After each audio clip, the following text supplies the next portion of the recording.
Hello and welcome to the channel. Today I'm talking a bit about the necessary link between being vulnerable and authentic. And as I was getting into this and sort of writing out my notes, I realized it was going deeper than I first anticipated. So there will be a part 2 to this video exploring a little bit of what Aristotle had to say on the nature of the self. So that will be really fun. Hopefully, I will have the presence of mind to retroactively put a part 2 link here. So if you want to get a little more philosophical, you can check that out. But in the meantime, let's talk about authenticity. So I wanted to start by talking about what I see as this modern philosophical notion of what it is to be authentic or how to become authentic that I think is a little misguided and very stressful, to be honest. There's a strong emphasis today on deciding what will make you happy, choosing your own path in life, having the freedom to become whatever person you most want to be, which on the one hand is very exciting and sounds very liberating, but on the other hand leaves our identity as people almost open to pulling it out of a grab bag, like putting on costumes, kind of like, oh, I'm gonna pick who I'm going to be. And there are so many options to choose from. Just go on your phone for a couple minutes. You'll see a ton of people who it looks like it would be really great to be. So you just pick an identity and kind of decide to pursue it. But in reality, this doesn't work, and it certainly doesn't help us to be authentic people, even though there's this push and this understanding that if we just kind of make the right choice or follow someone else who's really happy, that then we'll be happy.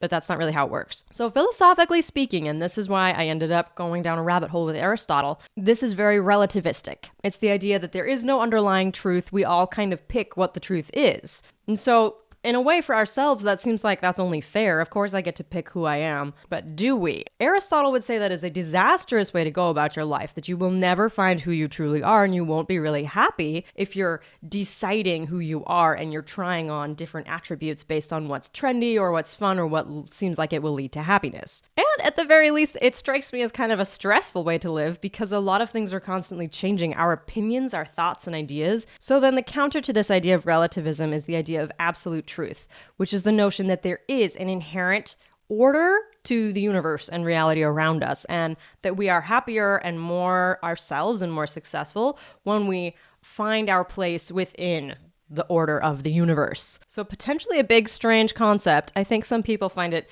a little limiting or off-putting, but if you believe that there is some form of absolute truth, that there is an order to the universe, and that you somehow fit into it in a certain way, it turns your life from an open, a wide open choice of anything goes to a quest of okay, I'm kind of on a mission here. And it turns our desire for authenticity and trying to be our truest self from a matter of making a lot of choices to one of making a lot of discoveries, which is something I have found very liberating in my own life and part of why I'm always talking about mindfulness, because that helps us discover ourselves when we take time to listen. There's a metaphor I love that I think really depicts the difference here in terms of how we go about determining who we are as people. So the first is to say that as individuals, our job or our task in becoming who we want to be is to add things on to this sculpture that we're making, to take a little piece of clay here and add it on so that maybe we'll be prettier, or take something here to add it on so we can be more funny and get along better with people. And we just pick attributes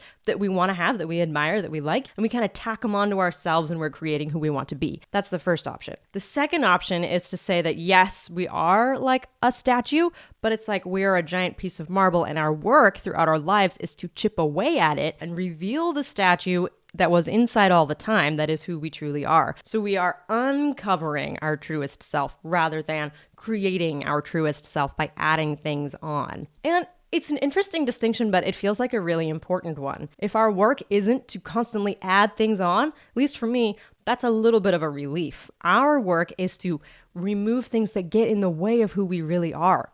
Our truest authentic self is already there. We don't need to go out and find it. We need to remove the things that are covering it up. And this is really where we start getting into Aristotle on virtue and the self. Again, I'll get more into that next week. But his basic idea is that the surest way to find yourself, if you have just no bearings to go off of, is to start pursuing virtue. Because with the marble statue metaphor, there is an ideal version of ourselves. We are trying to find it, and our ideal version will always be virtuous. We will always be kind and loving and patient and self-sacrificing, and that's who we want to become. It means that becoming a truer, more authentic version of ourselves does not have to do with finding something we can buy online or an attribute we can pick up off of Instagram. We have to get to know ourselves slowly. We have to develop our moral fiber as people, and it takes a lot of time and work, and it comes down to the idea that this is a process for our lives. We're not going to snap our fingers and be happy and grounded and authentic people. That's not how it works. And today we're so used to instant gratification that even with self-help videos, it's like,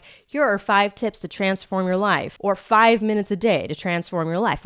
Quick fix, make me happy right now, please. That's what we want. And that's not in reality. It isn't. Not if not if we want something deep and worthwhile that's really going to guide us through our lives. That's a process. That's very slow. The other thing I love about this notion is it really supports the idea that as individuals, we are kind of mysterious. We're kind of hard to understand. We can't find a version of ourselves in a magazine and have it actually align. It won't be us. We are more complex than that and more varied and more unique than that. You won't find yourself on Instagram. You won't find yourself in someone else's Facebook. You are your own person, and it's only you living your life that will help discover that. Again, it's this notion that our life becomes a quest, and an important one, because we are absolutely the only person capable of discovering and revealing who we truly are, and then living that around other people. It's very exciting and very fulfilling as a way of looking at yourself and looking at your relationship to the world. It puts a lot of responsibility on us as individuals.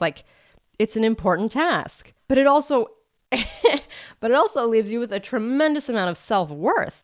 I am important. I am worth fighting for and working for and putting in this effort. And I do have things to share that no one else does. And I think that's very, very true. And it doesn't hold up if you're also someone you could buy at Target. It's one or the other. It's either slow, deep work that impacts everything we are about ourselves and how we interact with other people, or it's fast and easy and changes with the times, and you can't have both. And naturally, this means that if we are really discovering ourselves in an authentic way with time, it is absolutely going to be a vulnerable thing, because there is no logical reason why our makeup as individuals should agree with the society or the times in which we find ourselves. There's no logical reason for that. You can argue nature versus nurture. Some of our ideas and ways of living and being will be impacted by the society we live in. Yes, absolutely. But it doesn't mean that the way we live and the choices we make that will make us happy will align with the group think that's going on at the time. It almost never does, because the group think tends to go with this fast, cheap, easy way of living. That's the messaging we'll get, partly because a lot of people make money from that messaging. Nobody makes money off of me being a virtuous person. No one makes money off of that. A lot of people make money off of me having no sense of identity or self-worth and trying to find it in the media or marketing or in some store. So it takes a lot of vulnerability and it takes a lot of courage to pursue our true selves, because in the end, it will, I guarantee, lead to some tough decisions where you have to disagree with someone in public, or maybe you have to change the job you're working, because if you pursue this actively throughout your life, you try to really become the best version of yourself, there are things in our life that will change. It's good, it's beautiful, but we can't live an old lifestyle that no longer fits. And if we are pursuing virtue and we're trying to be our best selves, we'll outgrow a lot of things. We might outgrow some people. We might outgrow habits and hobbies that we used to find very fulfilling that now we realize haven't grown with us.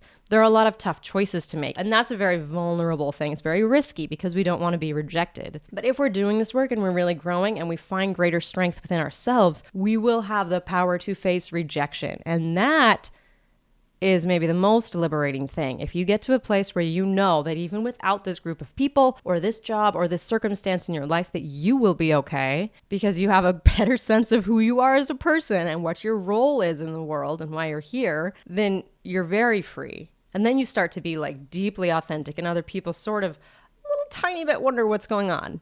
A lot of people will kind of feel that if you've made some tough choices, but it's almost like making the tough choices is what helps define your character. It's how far are you willing to go to live the way you believe is right? And that's always a vulnerable, risky thing, and there's kind of no way around it. It's tough and it's exciting, and it really makes our lives an adventure. So I want to leave off today with this quote from Robert Louis Stevenson. And he says, "To be what we are and to become what we are capable of becoming is the only end in life."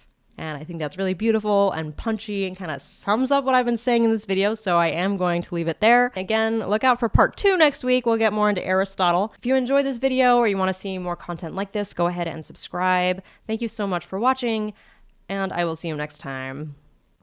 Oh, my tea is so good.